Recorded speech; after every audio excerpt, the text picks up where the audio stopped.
Karibu sana kwenye kipindi hiki cha The Impact Forum ambacho kinakuja kwako kwa hisani ya Sauti Media.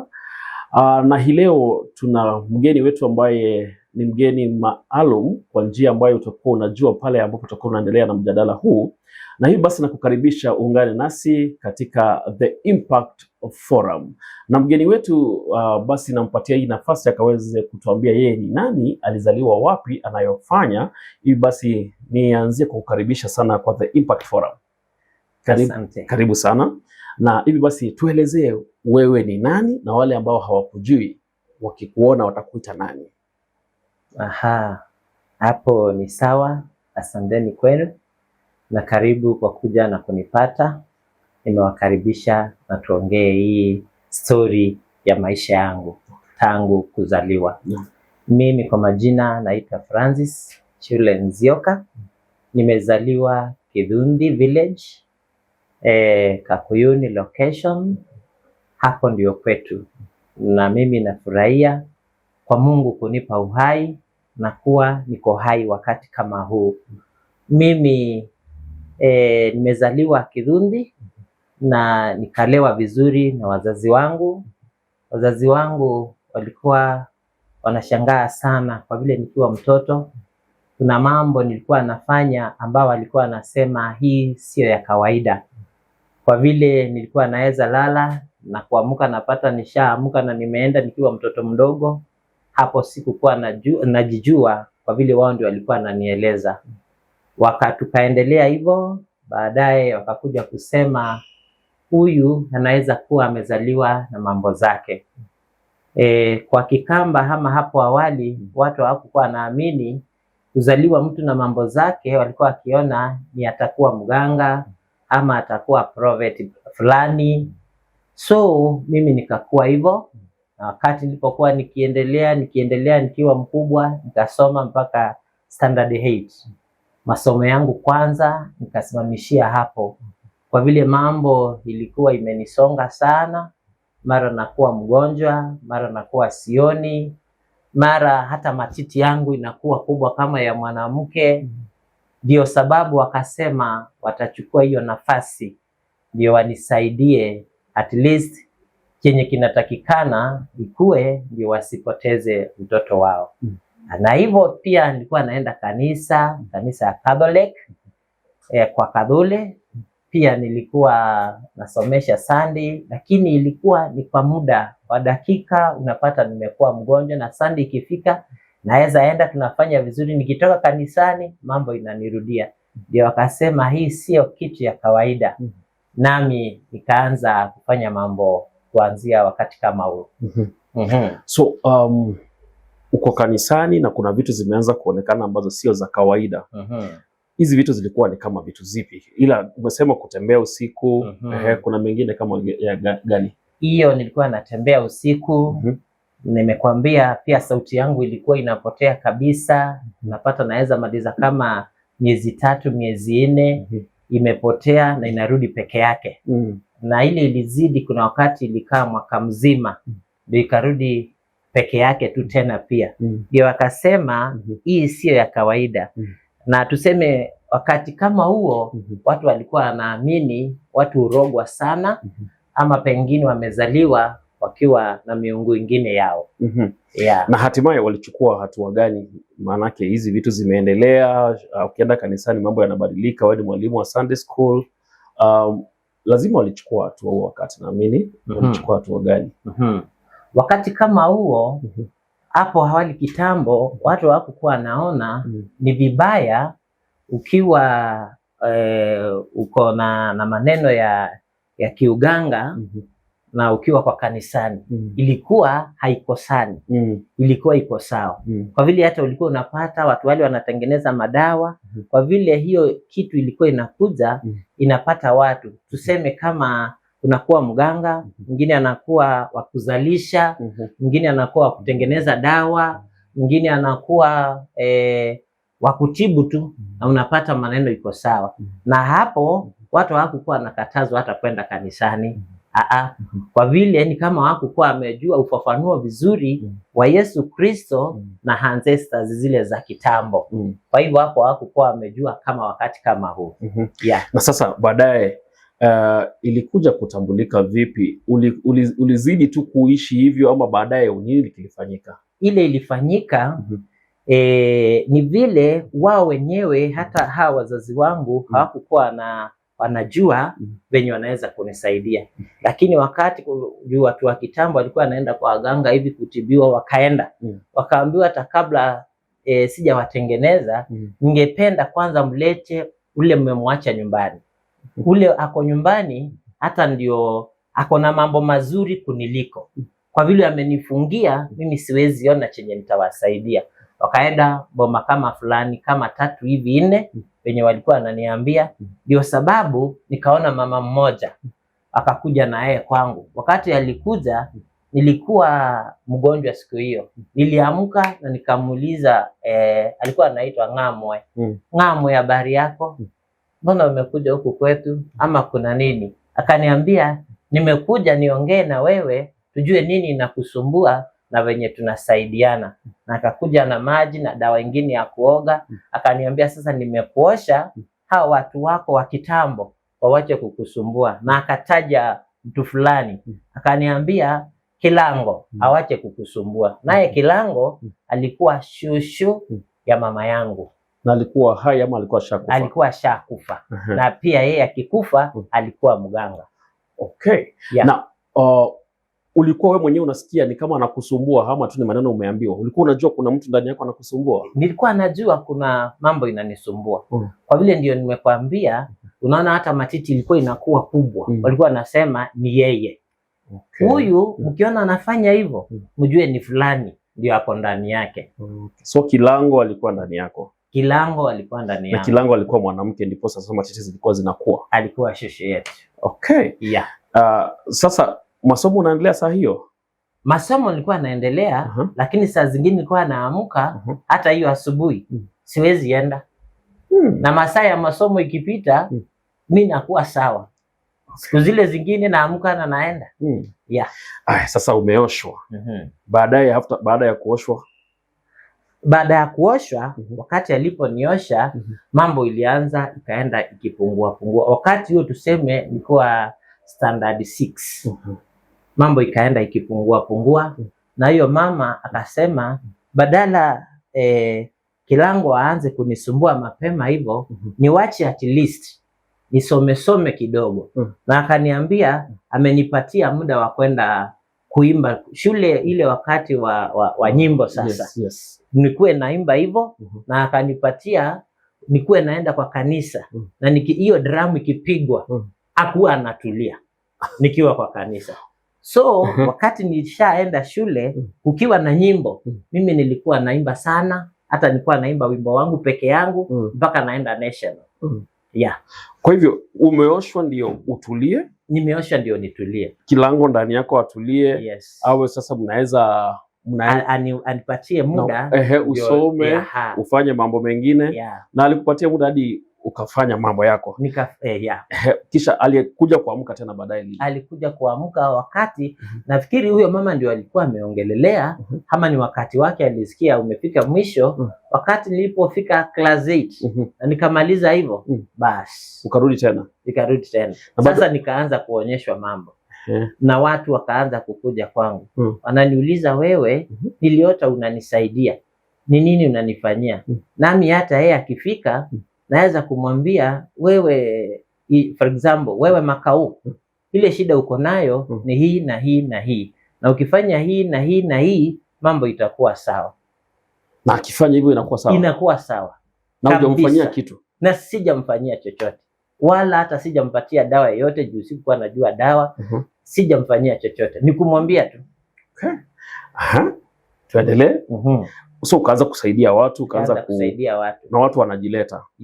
Na hatimaye ama baada ya muda upi ukafanyika sasa, ukajua sasa hii ni kazi ambayo utakuwa nafanya kusaidia watu ile ambavyo umesema? Sasa wakati kama huo nilifanya hivyo, nilifanyia watu kadhaa kama miaka 2 hivi. Na hao watu kwa vile walikuwa wanasaidika, walikuwa wananiletea zawadi. Wanaleta mbuzi, wananiletea kuku, wananiletea pesa. Sasa mamangu nikamwambia, hii kitu nasikia inanitatiza. Sijui niende kanisani ama nikuwe daktari. Na wakati huo kulikuwa na fadha mwingine alikuwa anasema mimi naweza soma na niende shule sasa.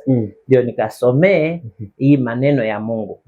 So wakati kama mamangu akaniambia hapana, hii haitawezekana. Ukienda huko nitakupoteza mwanangu. Wewe fuata hii at least ndio sasa nikuwe na kuona. Akaenda akaambia yule mama.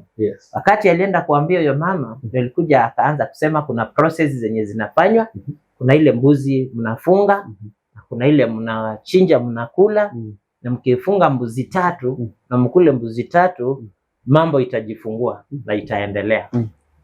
Na mambo ikafanyika hivyo. Mambo ikafanyika hivyo. Kuja kwa vile wale nilikuwa naomba, nilikuwa na mbuzi mingi kama 40 hivi. Zenye zinaletwa kama zawadi. Zenye zilikuwa zinaletwa kama zawadi, zenye nimefanya vizuri. Na ndio sasa akasema hiyo mbuzi tukifanya hivyo, kuna zile dawa unaonyeshwa za kila mtu zenye unafaa kuzitumia. Utakuwa unatumia hii kwa hii na hii kwa hii na hii kwa hii na mambo itakuwa sawa. Na hizi taratibu zote unaonyeshwa na nani? Nani anakuambia hii ni ya hii? Huyo mama wakati anapokuja akikuonyesha na kuambia kwa madaktari wote na hivyo ndio kweli sasa. Kwa madaktari wote wa hii dunia wenye ni waganga, tuseme sana sana saidi ya Wakamba, ni wale wengine sijui wanatumia vipi. Kuna zile madawa za kawaida unafaa kupewa ndio uanze hiyo maneno. Na ukipewa hiyo dawa, ukiambiwa hii ni ya kufanya hivi, na hii ni ya kufanya hivi, na hii ni ya kufanya hivi. Sasa hiyo ingine unaletewa na ule mtu wako ndani yako. Anakuambia amka, twende pahali fulani kama mimi sasa. Kilango sasa. Kama Kilango sasa. Nilikuwa naambiwa amka, twende pahali fulani. Utapata hii dawa, na hii dawa, na hii dawa. Ukikuja nayo tengeneza. Kama ni mtu amefimba tumbo, kama ni mtu anaungua kwa ugonjwa, imfanyie hivyo. Na alafu hiyo asubuhi yake ukionyesha hiyo dawa, hiyo asubuhi yake ukienda ukiileta, ukirudi unapata huyo mtu tayari ako kwako, ashaletwa. Kwa hivyo kwanza unapewa dawa hata kama ujui nani unapewa kwa ajili yake. Na ukishaipata mwenye ulikuwa unapewa kwa ajili yake anakuja. Yes. Kama unalala asubuhi unaambiwa ukiamka asubuhi kuna mtu amerogwa na mandizi. Na alirogwa na mandizi na hiyo mandizi si mandizi zote ziko na majina. Kama ni Mutavato, ni Katevi hivyo, unaambiwa alirogwa na hiyo. Kwa hivyo akifika tu hivyo, enda uchukue pesa yake ama enda ununue hiyo ndizi. Ukuje na upake hii dawa na umpatie. Unaenda unachukua hiyo ndizi, unakuja unapaka hiyo dawa, unampatia, akikula, akienda kwa choo ama atabike hiyo ndizi, ashapona tayari. Anakusifu. Na ukipewa dawa, tuseme tu umeambiwa amka uende mahali fulani upate dawa, alafu mko nayo na akose kukuja, hawezi kosa. Kwa vile mwenye amekutuma ule ako ndani yako lazima. Na kuna uwezekano kuwa sasa huyu Kilango, huyu mwenye ako ndani yako alienda akaingia kwa huyo mtu tena. Sasa hapo ndio sijuangi hiyo connection venye inakuja. Kwa vile tu ile sura umeonyeshwa ndio akuje, ama ule mtu utampea hiyo dawa asubuhi yake, huyo ndio anakuja. Na lazima kila mtu anakuja kwako, huo ulikuwa umeonyeshwa, ama kuna pia wengine watakuja tu kama hujaonyeshwa? Kuna wengine watakuja na wale wengine watakuja, tuseme kama ulionyeshwa mtu fulani na ameenda umemtibu na amepona, anaenda anasema mimi nimeponea pahali fulani. Na kama nimeponea pahali fulani, tukienda najua utasaidika.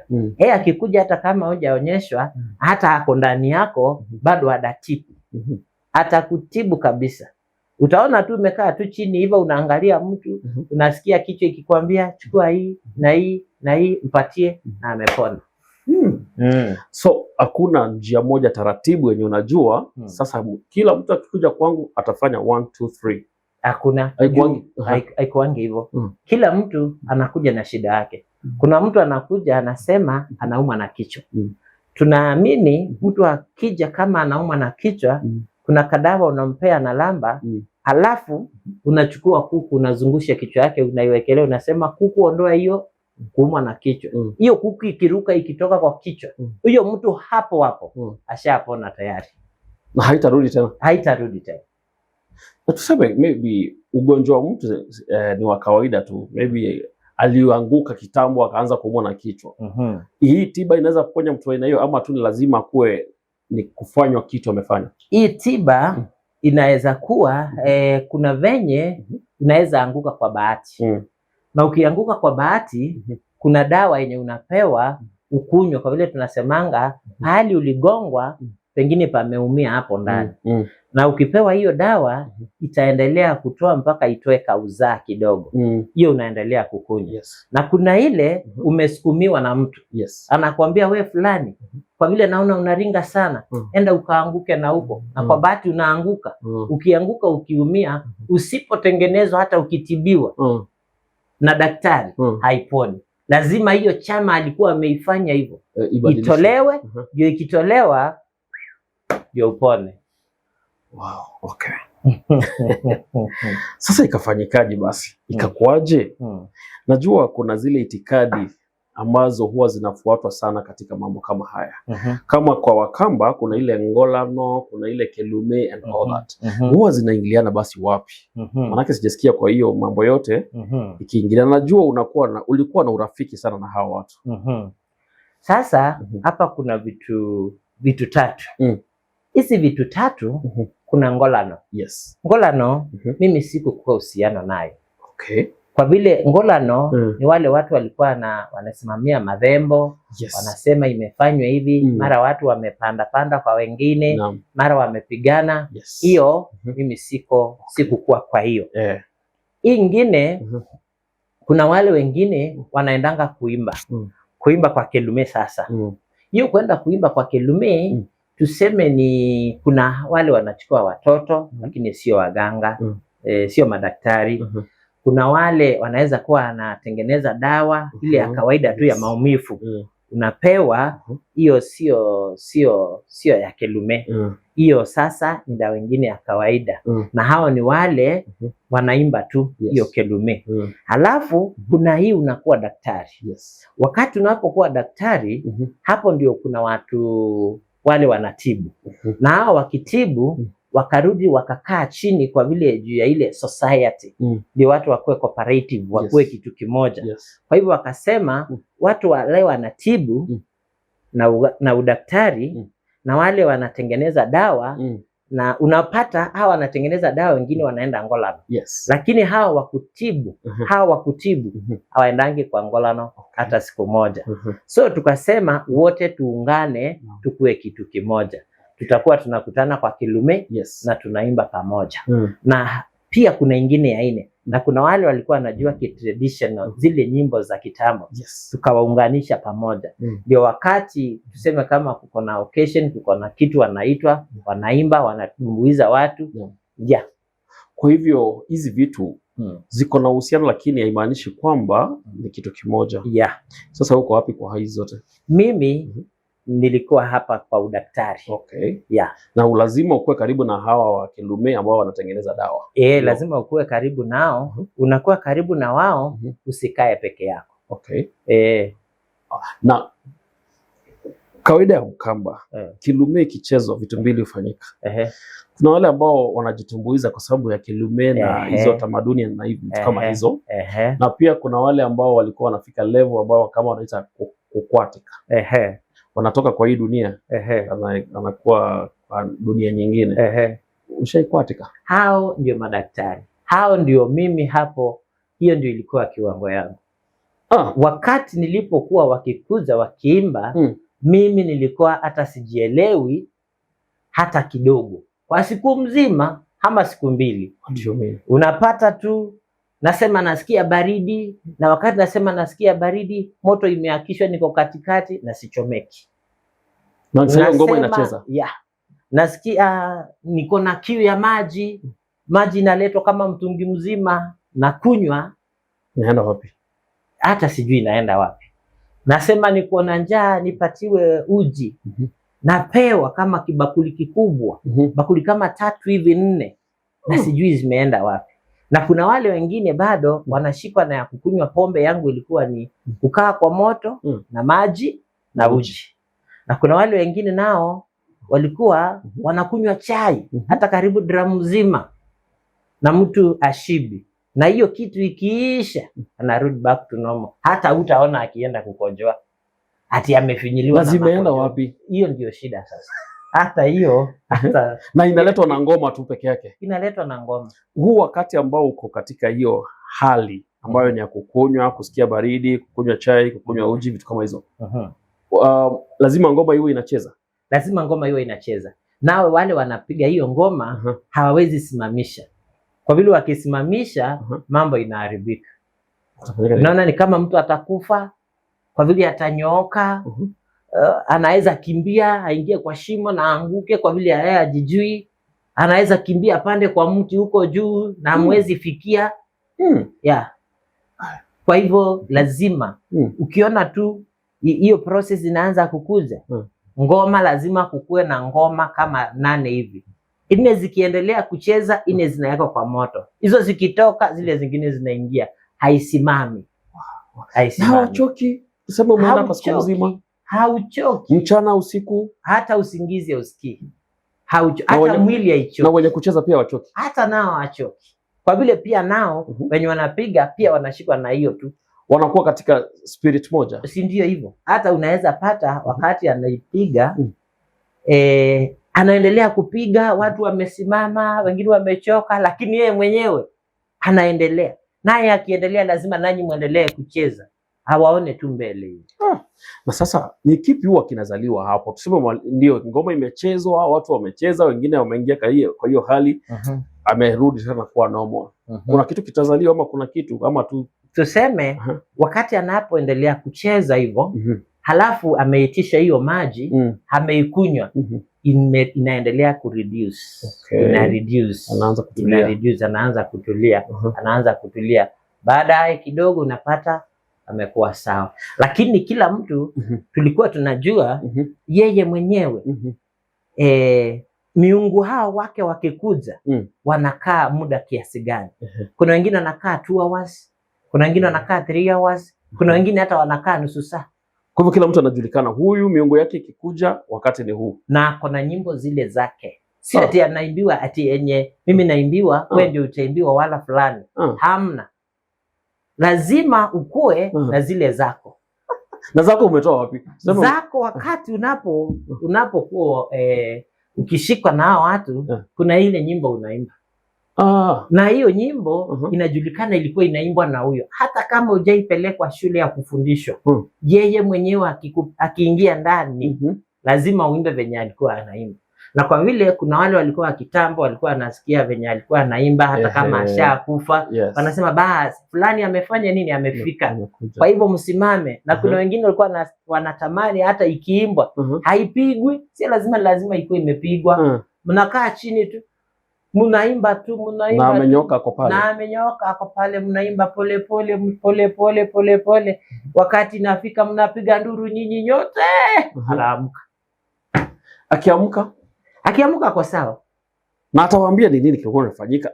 Ameongezewa nguvu, amepunguzwa nguvu, amepewa uwezo fulani, ama ilikuwa nini? Hiyo hata ujuangi kama amepewa, lakini tunasemanga ukiona ameimba hivyo, amefanywa hivyo, sasa tuseme kama watu kwake kesho kutwa watakuwa wamejaa nje, hata watibu kwa rahisi na kwa haraka na watapona. Turudi hapa kwa uganga. Ukafanya uganga kwa miaka mingapi? Mimi kwa saa hii tunaweza fanya hiyo hesabu. Unajua hata mimi sikumbuka. Sema tupige hiyo hesabu. Tunaweza piga hiyo hesabu. Kuanzia nikiwa class 8 ndio nilianza hiyo maneno. For now kuna miaka 50. Toa miaka 3 sasa ya wokovu. So 50 miaka 47. Roger. You are 50 years old now. Yeah. 47 years umekuwa ukifanya uganga. Na kuna watu wako hai ushawatibu na wengi wakapona, marafiki hata venye walisikia nimeokoka, nimekuwa pasta, hata ndio wamefanya vitu kwa hii kanisa. Anasema kama Mungu alikuokoa, hiyo ni nzuri. Ulitufanyia vizuri, tukaona mazuri, tukafanikiwa, lakini tuko ndani ya Yesu. Na ukiwa ndani ya Yesu, inaonekana huyo Mungu ulikuwa unatumia wa kitambo. Sasa ndio amepewa nguvu sasa na Yesu sasa. Kwa hivyo inaonekana you are more than kitambo. Nami nawaambia amina. Kafanyikaje? Ukafikiriaje utoke kwa kilango na miungu ya kilango uingie kwa wokovu na miungu ya Yesu ama Mungu Yesu Kristo? Haya, hiyo ni swali nzuri sana kabisa. Wakati nilipokuwa pale mwanzoni, nikienda kanisani na kuhubiria watoto na kukaa kanisani na kukaa kama nafanya huduma za kanisa, hata kama nilikuwa hivyo, nilikuwa napenda kanisa sana. Kwa hivyo ule mama alikuja ile kitambo, aliniambia na mimi sitawahi kukunyang'anya upendo wa kanisa, kwa vile naona unapenda kanisa sana. Hata kama najua utakuja kukuwa daktari, usikawahi kosa kwenda kanisa. Yule ambaye alikuambia kwanza umalize shule. Alikuwa ananiambia usikawahi kosa kwenda kanisa. Nami sijaisikia uzito ama kitu mbaya nikienda kwa kanisa. Kwa kanisa nilikuwa naenda, hata nikafikia wakati nilikuwa napokea, kwa vile nilikuwa wa Catholic. Kwa wakati nilikuwa napokea. Kwa hivyo hii miaka 47 bado unaenda kanisani? Nilikuwa naenda vizuri sana. Lakini hata nikatoka kwa hiyo kanisa ya Catholic, wakati niliama nikakuja huku. Na kwa vile shushu yangu naye yule amezaa babangu, hiyo wakati nilikuwa nikienda Catholic, nilikuwa naenda kwa kuhubiri. Na kwa vile Salvation Army wakati huo ilikuwa inapiga drum vizuri. Sasa na watu wa Catholic ulikuwa unaenda mapema. Hao ndio walikuwa wazazi wangu wakienda. Naenda saa 1, saa 3 kanisa imeisha. Tumetoka. So tukitoka, shosho yangu kwa vile alikuwa anaenda Salvation Army, nami nafika nyumbani napata haja aenda. Namwambia sijachoka na huyu Mungu, wacha mimi niende na wewe. Nikaanza kuenda na Mwaito. So na nilikuwa nikiingia kwa hiyo kanisa Salvation Army, nikisikia ile drum ikipigwa, nilikuwa nafurahia sana. Hata nilikuwa nataka tu nifike mapema, na nilikuwa lazima nionje. Hata kama kanisa imeisha, nilikuwa tu kitu niambia enda tu pige tu mara moja. Na umeridhika? Naridhika sasa. Na kilango hata amka ndani yako ukisikia? Alikuwa anajua tuko kanisani sasa. Na wakati ule tuliendelea, ndio akakuja akapewa vitu zake. Hata nikienda kanisani haikukuanga na shida. Hakukuwa naruka kwa hiyo. Kwa vile unajua kanisa inaimba kidogo tu. Watu wa kanisa wanaimbanga kidogo. Lakini watu wa Kilumi lazima waimbe usiku mzima. Ndio wavurute walioenda. Hiyo mambo yote ndio ikuje. So swali yako ni nzuri. Wakati nilipoenda nikafanya hivyo, nilikuwa naenda kwa kanisa na sikukuwa nakosa kanisa. Hata nilikuwa natoa fungu zote za 10. Ile kitu yote ilikuwa inaambiwa kanisani, nilikuwa najaribu kama binadamu. Isipokuwa najua sikufikia ile kiwango chake Mwenyezi Mungu. Lakini nilikuwa najaribu kama binadamu. So mimi nikaendelea na hiyo kanisa. Kanisa hawakukuwa wako na shida na mimi. Ndio kuna wengine walikuwa wananinengenezea, wanasema sasa huyu ni mganga na anaenda kanisa, huyu anafanya hivi. Mimi sikuwa nataka kujua. Nilikuwa nasema kuna maandiko nilisoma ikaniambia fanya kazi kutoka Monday mpaka Saturday. Na Sunday uende ukaribishe Mungu wako. So mimi waongee wasiongee, hakuna kazi hiyo nilikuwa nasema. Hakuna kazi specific ilikuwa inaambiwa fanya hii kazi na ufanye hii na ufanye hii ndio uende kwa kanisa. Kwa vile malaya wote ukisoma Biblia mwisho wanaenda kanisa. Wakora wote, kila mtu yeyote unaenda kanisani. Na tena maandiko inasema hakuna yeyote msafi kuliko mwingine mwenye amezaliwa na binadamu. So mimi nilikuwa naamua hiyo na nikaenda. Ndio sasa nikuje kufikia hii kuokoka, hii kuamua kabisa sasa kumtumikia Mungu. Kuna wakati nilikaa, kilango akaniambia nataka uniwekee bendera. Nikasema mimi sitambui kuweka bendera sahi. Naenda kanisani, kuna bendera kanisani yetu ya Salvation Army. Halafu nirudi niweke bendera huku kwangu. Nikasema mimi sitaweka. Na nikaenda kwa rafiki yangu mwingine, alafu alikuwa daktari na alikuwa mzee kuniliko. Nikamwambia, unajua, naambiwa nifanye hivi, na mimi nitafanya hivi na naendanga kanisa. Sasa watu wakikuja maombi na vile tunakuanga na ile morning prayers, tunaenda kwa boma hivi, itakuwa aje? Akaniambia, wewe utaenda uongee na yeye na atakubali. Na wakati huo ulikuwa unachukua maziwa, unaita mzee anakumwangia, anaongea maneno, anapea wale watu wa kitambo ndio watulie. Kaitwa hiyo mtu akakuja akaweka maziwa, akamwaga. Siku 2 zikaisha, akaniambia, naona utaki kuniwekea bendera, mimi nitakuonyesha. Hiyo ni kilango sasa. Hiyo ni kilango sasa. Kabla tufike hapo kwa bendera, alikuwa anakuongelesha aje? Ni sauti ulikuwa unasikia? Kwa ndoto. Lakini umuoni. Unamwona kwa ndoto. Usiku tu. Anakuja tu kwa ndoto. Na ukiasi mtu ni ndoto na useme acha nilenge tu, hiyo ni ndoto. Sasa hiyo ndio nilikuwa nalenga sasa. Okay. Hiyo ndio nilikuwa nalenga. Nasema mimi sitaki kuweka. Kwa sababu akaniambia, wewe umesema utaweka, nitakuonyesha. Siku moja tu nikakaa, nikafikiria nitaweka ama sitaweka. Hiyo siku nilisema sitaweka. Hiyo siku nikangonjeka sana, meningitis. Nikachukua gari yangu na wale walikuwa kwa boma, kwa vile nilipiga nduru nikasema nimekuwa mgonjwa. Nikachukua gari na kufika sokoni, nikapotea kabisa, nikawa sioni. Nikaita wanaume wengine, wakaitwa na bibi na wale watu walikuwa na wao, wakanipeleka hospitali. Kufika Kadiani tukapata daktari wako, wakanipeleka Machakos. Nikaenda nikalazwa wiki mzima, nikawa sijijui, sijielewi. Nikarudi nikapelekwa Kenyatta, nikaenda nikalala wiki moja.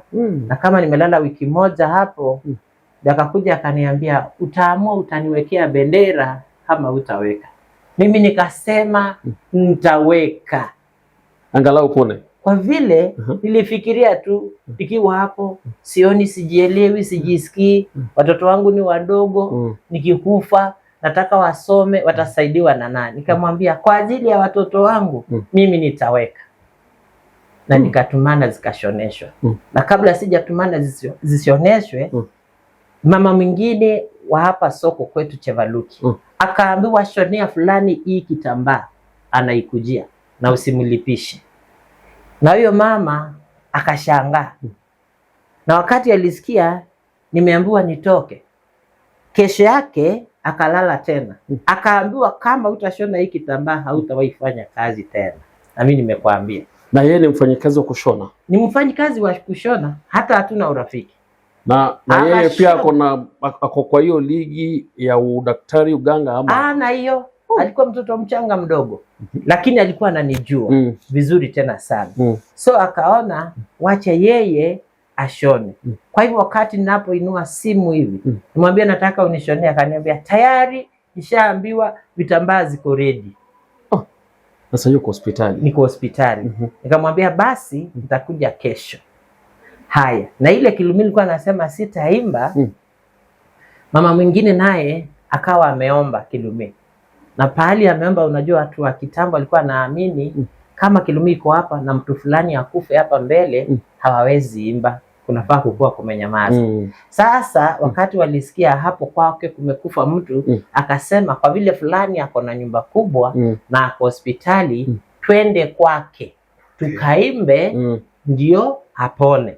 Nami saa zile natoka tu Nairobi, nateremshwa tu na kagari yangu pole pole. Sasa hizi umeanza kupata nafuu? Nimeanza kupata nafuu, na ameniambia nimekubali vitambaa zimeshonwa, amka ukaweke. Saa zile nafika napata wamama wako kwangu na hao watu wa kuimba kelume. Nikawaambia haya, nimefika. Ile kitu inatusumbua, tuweke hii bendera. Na kwa vile bendera ukiweka unaeka na mnaimba siku ngapi? Siku 2. Mfululizo. Sasa nao walikuwa wamekuja wamebeba chakula, vitu zote, kwa vile alikuwa anajua mimi ni mgonjwa. Tukaeka na nikapona. Nikarudi nikakaa. Nikakuja kuambiwa tena Nimekupatia siku chache. Sasa hiyo tukakaa kwa muda wa miaka kama 7 hivi. Nimekupatia muda. Na umeweka kwa hiyo miaka 7? Okay. Tayari ikawa nimeiweka. Akaniambia nataka unitengenezee nyumba ya mviringo na iweke juu bendera. Sasa mimi wakati huo nilikuwa naanza kuomba sana na kwenda fasting kwa vile nilikuwa naona watu, sasa hiyo ni watu walikuwa wananidharau sana. Mara watu wanasema mimi ni mganga, watu hawanipendi. Yaani nilikuwa naona tu hawana raha na mimi. Ndio wakati wanapohitaji kitu kwako, wanakuja kwa heshima. Unawapea. Wakati wanapokuwa na occasion wanakuita na wewe unaenda. Lakini wakati wewe unapokuwa nayo, hawataki kukuja wasionekane na wenzao ati huyu ameenda kwa mganga. Sasa wewe unaenda kwa mganga aje na umeokoka. Kwa hivyo wewe unaingiliana na hiyo. Mimi nikasema hiyo kabendera sitaweka. Kale kengine nilikuwa nimeonyesha kwa nyumba. Na zile zingine zote nikaomba na nikasema nazitoa. Wakati nilipozitoa mimi nikangonjeka tena. Na sikukuwa najua kama niko mgonjwa hivyo. Wakati nilipoenda hospitali nikaandikiwa, nikaambiwa niende nikapigwe picha. Wakati nilipoenda kupigwa picha nikaambiwa niko na cancer na iko stage 4. So wakati nilipoenda na nikaambiwa hivyo, ndio sasa nilijifikiria sana. Nasema Mungu, na kuamini kwa vile uliniumba. Na kwanza nikarudia kitu moja ambayo ni ya biology. Ati na nikaangalia kwa wasomaji sana, wale wamesoma sana. Unajua hawaamini kama Mungu ndio aliumba binadamu. Kweli. Wanasemanga mtu alitoka kwa mnyama. Ndio hivyo akaendelea. Nikaambia Mungu, hata kama hizi vitu zote haziambatani, ni kama hiyo daktari wangu na huyu Yesu asiambatani. Kwa vile nikienda kwa Yesu kuna vitu zingine zinaambiwa uzifanye. Na kwa hizi zingine kwa Yesu kunaambiwa hizi zingine nazo usifanye. Kwa hivyo kuna vitu zinapitana. Isipokuwa hata ukiwa kama we ni mganga, kama we ni daktari, unaweza enda kwa kanisa na unakula mwili wa Yesu na una madhara yote. Unafanya chochote kiko kanisani na una madhara yote kwa vile umeamini. Na miungu yako imetulia. Lakini shida wale wako hapo kwa Yesu hawakutambui. Wanakuhesabu vibaya sana. Hawakuelewi. Na wanasema unachanganya. Whether uko baridi ama uko moto.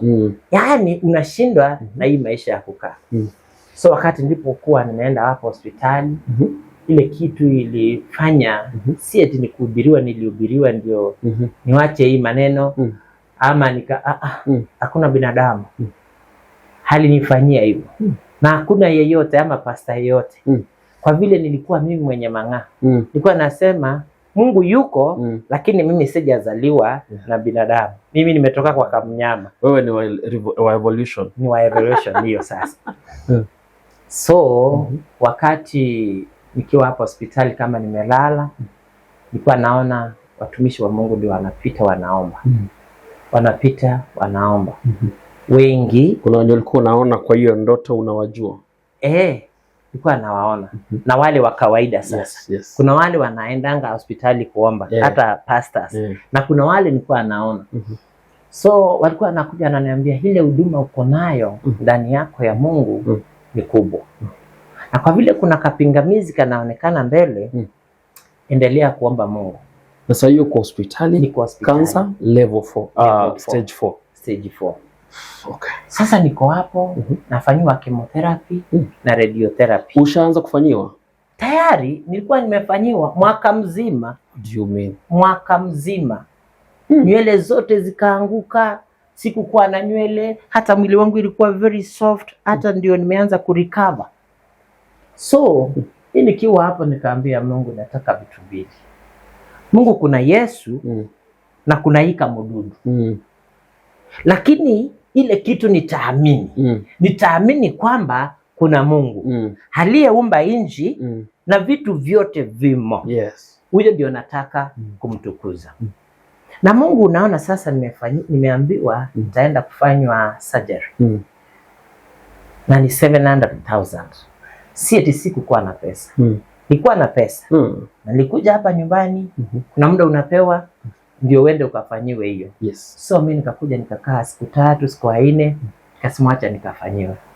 Na wakati nilipoenda nikakaa tukingojea daktari, kwa vile kulikuwa na mtu mwingine hapo nje. Ndio niingize makaratasi zangu. Nikaingiza, kaenda akaniambia ningependa nikutume picha nyingine moja.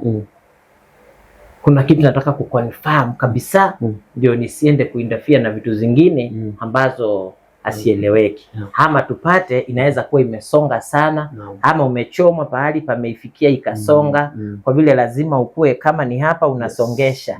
Ndio sikuje. Wakati nilipotoka nje, nikasema Mungu wangu, sijaiona binadamu amepelekwa kwa kichinjio. Na mimi sasa sitawahi fanyiwa surgery. Na nimeamua. Na Mungu nimeamua nikiwa na wewe. Na kama nimeambiwa nisikunywe chai, naenda kukunywa chai. Na kama nimeambiwa nisikuwe nakula vitu kwa na mafuta, naenda kukula chips. Na Mungu nakushukuru kwa muda huo nimekaa. Kwa vile kuna watu haijangu washakufa na wakapotea. Na hii dunia nilikuja peke yangu na nitarudi peke yangu. Mimi sitaenda kufanyiwa surgery. Na Mungu wangu uponyaji unakaa kwako. Na nikaambia wale nilikuwa nao, akisheni gari ya turudi nyumbani. Na wakaakisha gari, wakaniambia si tumeambiwa, nikawaambia nimeambiwa nimalize siku 3 ndio nifanye hivyo. Nilikuwa naamini nitakuja kuomba Mungu hizo siku 3 zikiisha nikuwe nimetubu, nimeambia Mungu dhambi zangu zote, ndio wakati wa kuingia kwenye ufalme wake niingie nikiwa mtoto msafi. Kweli. Na wale walikuwa wananidharau, walikuwa wananiona mimi ni mbaya. Nilikuwa naambia Mungu nataka nikakae kwenye kiti cha mbele, wakifika wanipate hapo. Na usiku kama nimelala nikaona madhabahu imetengenezwa, kuna viti 3 na kuna moja haina mwenzake. Mimi ndio nilikuwa naambiwa nitakaa kwa hii. Mimi nikarudi nyumbani. Na kutoka hapo damu ilikuwa inamwagika, ugonjwa nilikuwa nayo, kulemewa, kukoa, kutembea zilisha mara hiyo. Zenyewe. Hujameza dawa? Sijameza dawa. Ndio nikaambia Mungu, nami nikipona kabisa nitafanya kazi yako. Na sitafanya ati kwa mchezo hivi. Nitaifanya straight. Nami ndio nikakuja. Kwa vile wakati huo kulikuwanga na crusades na watu wanaenda masomo, nilikuwa nishasoma polepole hii maneno na Biblia. Hata kama niko daktari naenda napata certificate ya pastor. Niko na certificate kama 5 hivi kukuwa pastor. Kujua nijue ndani. Na ile kitu ilikuwa inafanya niingie sana, nijue madawa inakuanga na shida gani ndani ya mtu. Nikapata Biblia imeandika vizuri. Kuna miti ile inafaa. Imetengenezwa na Mungu kwa ajili ya binadamu. Kwa ajili ya kuwasaidia na kuwaokoa. Watu ndio wanaendanga kuongeza mambo zingine sawa. Mimi nikasema hata kama nitakaa hapa kwa Yesu, nitakuwa kama ni hiyo dawa nitaitengeneza, isipokuwa sijapata wa kutengenezea sasa. Kwa vile sina nafasi sasa. Wakikuja tu wanasema ile shida niko nayo ndio hii, na waombea na inapona. Wanatoa sadaka, wale hawana, na hakuna kitu naambia mtu leta kitu fulani. So mimi nikaona ni vyema nisimame na huyo Mungu. Ndio nikaenda theology nyingine inaitwa. Wakati nilipoenda nikaenda nikapatana na ule mwalimu alikuwa anasomesha. Kaingia kwa class tukasoma. Kumbe kuna watu wa huku kwetu wengine walikuwa wanasoma huko. Wakaanza kushangaa, mbona huyu wenye tunamjua amekuja huku kufanya nini? Na wao walikuwa nasomea certificate. Na mimi nilikuwa nimeenda kusomea diploma. Kwa vile niko na certificate. So yeye mkubwa wake akaanza kumdhulumu. Akamwambia, mbona huyu mtu umetuletea hapa, tumeambiwa hii na hii na hii. Halisimama na mimi na ukweli wake Mwenyezi Mungu. Hata namuombeanga tu Mungu amsaidie kila dakika. Kwa vile alisema mimi sio wa huku. Mimi ni wa Matu. Na mtu yeyote akiingia kwa klasi na ametoa school fees na anataka kusoma na anakuja masaa ile inafaa, mimi sina shida na yeye. Sijamuuliza home affairs za kwake. So akaambiwa hivyo na akasema kama wewe uko na wale umechagua wakwenda mbinguni, wewe utabaki na wao na mimi nitaacha kusomesha. Akasema kwa hivyo wewe umeungana na yeye. Akamwambia mimi sijaungana na yeye. Hata hivyo mwenye unaniambia simujui.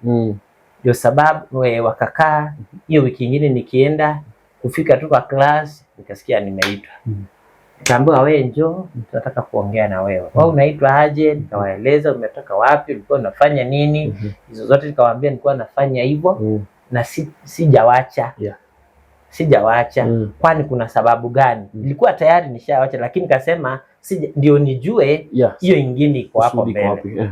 Kaniambia hii sasa hautaweza kukuja na juu ya hii na hii na hii. Nikamwambia iko sawa.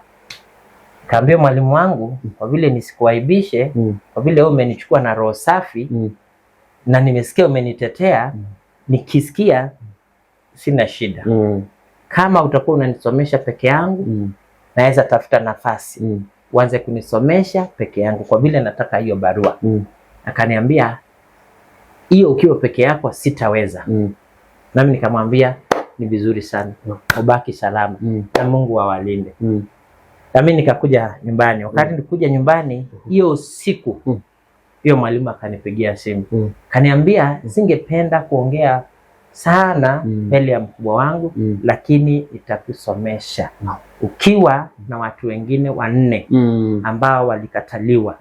Kwa hivyo mtakuwa tunakutana pahali fulani na tunasomea hapo na mtapata barua. Nasi tukafuatilia. Iposa tukaenda tukapata barua. Wakati huo kwa vile naye alikuwa pastor, yeye alikuja akaniambia hata mimi naweza kukufungulia kanisa. Nikamwambia sijafikia na sioni watu wakinikubali. Akaniambia neema uko nayo sio yako, ni ya Mungu. Kwa hivyo tutafungua kanisa. Na hivyo ndio kanisa ikaanza kufunguliwa. Na hivyo ndio kanisa ikaanza na watu wakaanza kukuja na mimi nikaendelea. Naomba neema ya Mungu endelee kunitosha. Uone kama Mungu amekuacha. Lakini maandiko inatuambia Mungu hawezi kuacha binadamu. Binadamu ndio huacha Mungu. Binadamu ndio huenda kando na mapenzi yake. Lakini maandiko inatuambia tuwe wepesi kama Daudi. Daudi sio ati hakufanya kosa. Daudi sio ati hakufanya mambo ambayo hayampendezi Mungu, lakini alikuwa mwepesi kwa kutubu. Hebu nikurudishe nyuma kidogo. Ina maana kwamba kuna magonjwa ambayo tunayajua, tunadhani ni maradhi tu ya kawaida. Kumbe yametokana na maroho. Ni kweli. Ni kweli. Kuna magonjwa inatokana na maroho. Na hiyo maroho ndio watu wanajua ni mauchawi. Kuna magonjwa yanatokana na mauchawi na maroho. Na kuna venye inakemewa inaisha. Ukiamini inaisha. Usipoamini haiishi. Swali lingine sasa hivi ni kuje kwako, kuna watu ambao uliwatibu kitambo na wakaenda labda vile walikuwa wanataka ikafanyika, na warudi tena kwako wakwambie nimekuja tena, nimeleta mtu mwingine, nimekuja unitibu, utamfanyia nini mtu kama huyo? Kwa sasa akija na waamini kwamba Mungu ako na uwezo na tunaomba na tukiomba inafanyika. Kwa hivyo sasa mtu akikuja anataka kufanyia uganga, hautamfanyia uganga? Kwa sasa sifanyi. Ndio naendelea kuangalia kwa Biblia. Ndio nitofautishe vizuri. Kwa nini watu wanakataa miti? Na miti ililetwa na Mungu ndio isaidie watu wake. Okay. Na hizo bidhaa za uganga kunazo? Hizo sijaizichoma. Kuna wale wanachoma. Lakini mimi niliziunganisha vizuri, nikazifunga na nikaziweka kando. Si eti siamini Mungu, naamini Mungu. Lakini nilikuwa naona mambo inaweza enda na inigeuke. Na ikinigeuka mambo ikuwe mengine. Lakini ikiwa hapa hata kama ifanyi kazi, haina neno. kwa vile tuseme kama zile drum nilikuwa nazo nishapeana shule, zikaenda shule.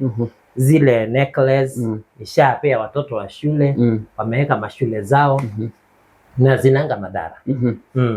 Lakini hizi vyombo bado hujafikiria kuzichoma? Hizo sijafikiria kuzichoma. Na sina kazi nazo.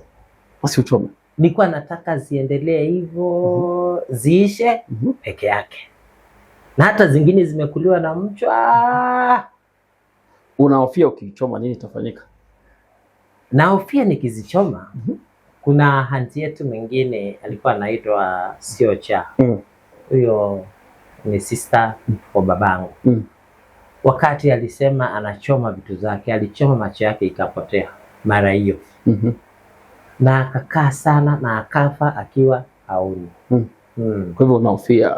Nilikuwa nahofia hiyo. Lakini nikiziwacha, si unaamini Mungu, nikiziwacha zinaenda hivyo. Nakwambia hata kama ni vitu zimebaki, hata wezi pata, hata ni kama hakuna. Kwa vile nilizitoa nikaziweka nje, na mchwa inakuja imezikula, hata ni kama tu naenda kuokota hivi. Okay. Yeah. Sijui kwa mtizamo wako, unaweza ambia aje mtu ambaye anafanya bado uganga? Unaweza kumshauri vipi?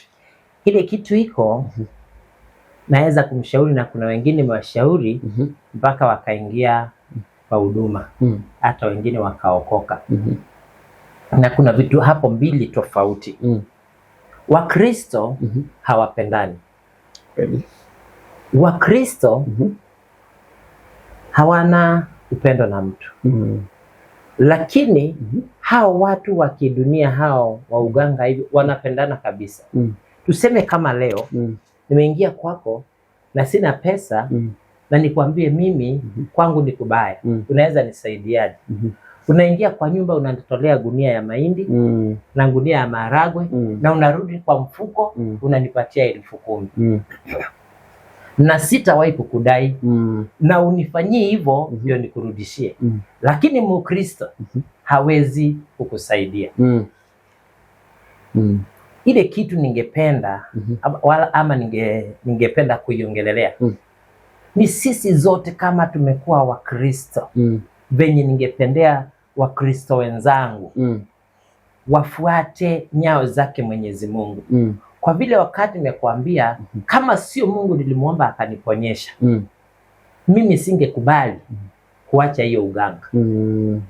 Kwa vile hata kama watu walikuwa wananichukia, baadaye ndio nilipata Wakristo ndio wanachukiana sana. Na kama kuna watu wako na masengenyo mabaya na makubwa, ni Wakristo. Ukifanikiwa kidogo uko na majini. Ukifanikiwa kidogo sijui umeendea Illuminati.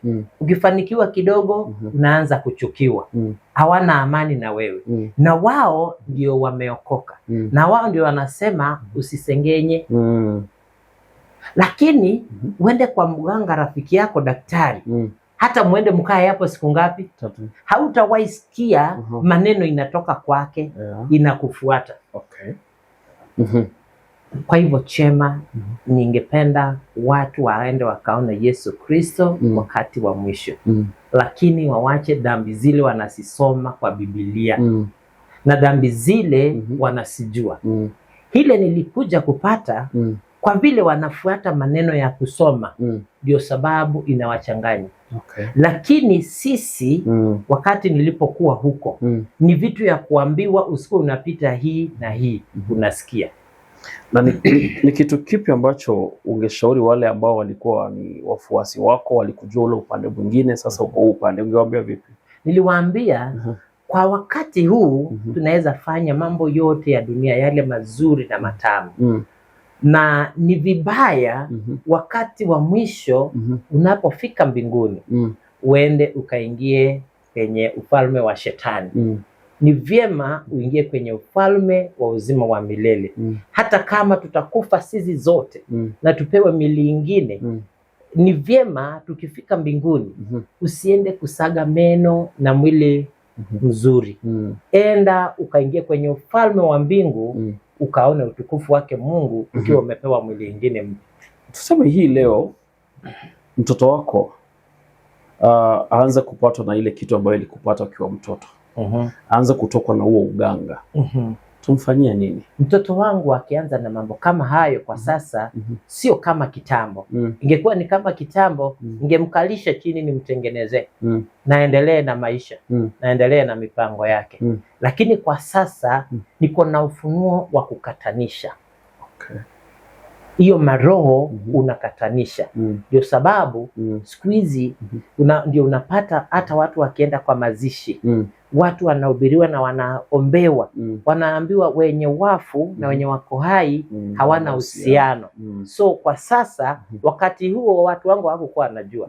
Kama wangenishikilia ningekuwa sijui wapi. Ningekuwa mbali sana na neno lake Mwenyezi Mungu. Labda swali la mwisho tu. Watu wengi huwa wanadhana kwamba mganga na mchawi tofauti yao ni kidogo au haipo. Sijui kama ni kweli, mimi sijui. Hizo ziko na tofauti kubwa. Ziko na tofauti kubwa. Mchawi ni wa kuroga. Na hata akiroga hajui kutoa. Amekuroga, uende ukakufe, ukataabike. Hata mtu uroga mtoto wake. Unaweza mwambia nisaidie na 2,000, umwambie mimi sina. Aseme hata enda ukakaa maisha yote bila. Na unakaa bila. Hiyo ni uchawi. Na anakaa na mtamani, anampenda na anaona alimkosea, lakini hawezi kumsaidia. Unamwambia mwanangu, ningependa nikupeleke mahali, twende tukaangalie ni nini nyota yako ifanye. Naenda anaambiwa ulirogwa. Na kwa vile ulirogwa na mwanamke, hawasemangi. Hawasemi ni fulani. Hautaambiwa ni huyu. Hautaambiwa ni mama yako alikuwa. Na yeye anajua. Mganga anajua. Anajua. Hautaambiwa. Utaenda uwekwe chini, utengenezwe, urudishiwe nyota yako, urudishiwe mipango yako. Na ukitoka hapo unaitwa kazi, unaenda kazini na unafanya. Na maisha inakuwa rahisi. Lakini yeye hangeweza kukutoa hapo. Hao ni watu tofauti. Ni watu tofauti. Langu la mwisho ndio useme jambo la mwisho.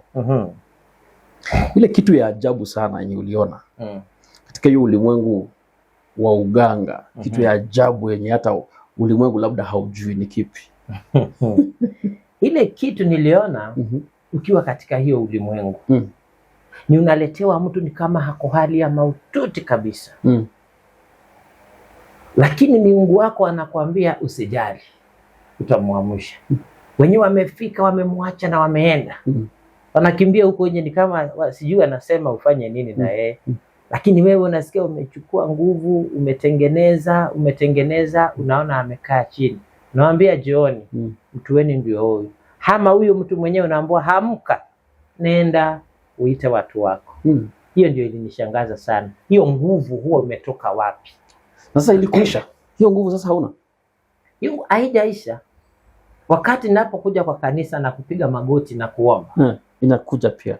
Hiyo nguvu inakuja. Ni vile hii kibali ni kama ilikuwa imedivertiwa kidogo hivi. Hii kibali ilikuwa ya Mwenyezi Mungu. Bado unaweza itumia. Bado naweza.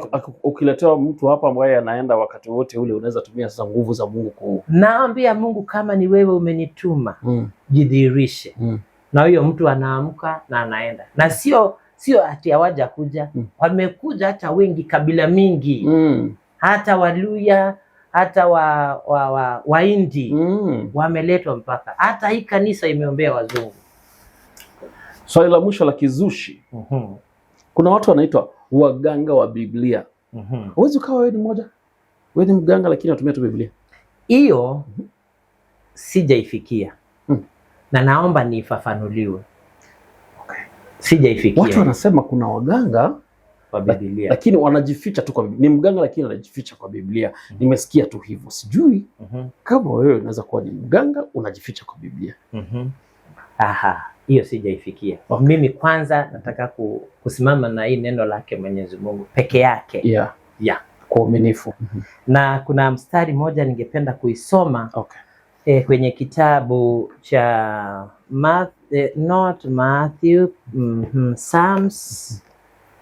Psalms chapter 130 verse 3. Lord, if you punished people for all their sins, no one would be left alive. Hiyo tu ndio ningependa Mungu akaitende kwa kila mmoja. Na tuombe. Baba, katika jina lako Yesu, na ni katika jina la mwanao Yesu Kristo tumeomba na hata kuamini. Amen. Amen. Thank you so much, Bwana Francis. Karibu. Mungu akubariki sana. Amen. Na kutendea wema. Tumefurahia sana. Amen. Amen.